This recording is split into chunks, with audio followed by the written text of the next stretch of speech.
Sepanjang sejarah Islam, orang Yahudi selalu berada di bawah perlindungan negeri-negeri Islam. Namun sejak 1948, Israel mulai melakukan penjajahan, perampasan, dan pencaplokan tanah Palestina.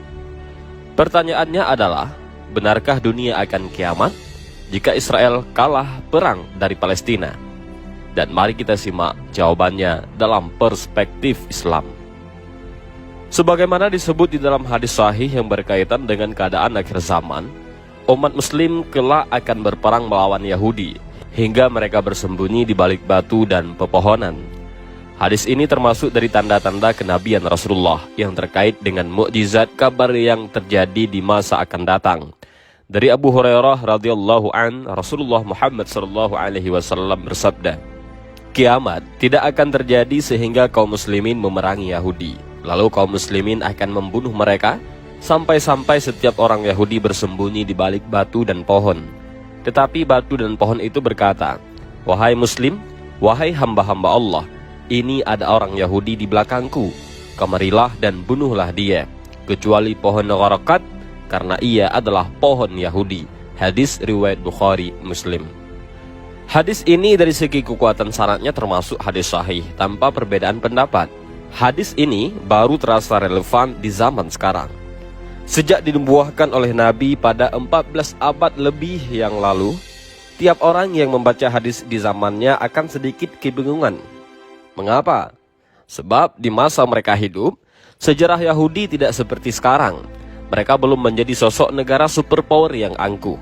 Keangkuhan Yahudi dengan negara Israelnya belum pernah ada sepanjang 14 abad itu. Keberadaannya baru muncul di abad ke-20 ini atau abad ke-14 Hijriah. Dulu, komunitas Yahudi selalu dimusuhi oleh semua bangsa dan mereka meminta perlindungan kepada penguasa Islam. Komunitas Yahudi pernah dibantai oleh Nazi Jerman di masa Hitler.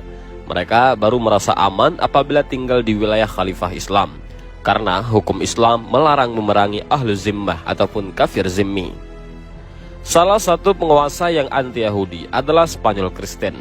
Ketika Spanyol dikuasai rejim Katolik, bukan hanya umat Islam yang diusir, tetapi termasuk juga kalangan Yahudi. Tidak ada satupun tanah di dunia ini yang mau menampung bangsa ini, kecuali penguasa Muslim Turki Utsmani. Maka teka-teki hadis ini baru terjawab pada tahun 1948, ketika komunitas Yahudi mendirikan negara Israel, melakukan agresi dan penjajahan terhadap negeri Islam merdeka Palestina. Pada tahun 1967 semakin jelas lagi hadis ini, karena ternyata komunitas Yahudi yang selama 14 abad hidup di bawah perlindungan, asuhan dan kerahiman umat Islam tiba-tiba berubah menjadi serigala liar yang mengakibatkan perang Arab Israel.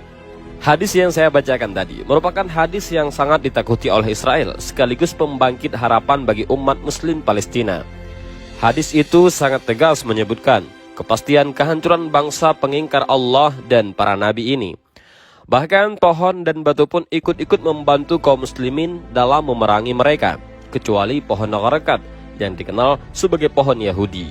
Itu sebabnya sekarang Israel sedang gencar-gencarnya menanam pohon Gharakat sebagai tempat persembunyian mereka ketika perang akhir zaman terjadi.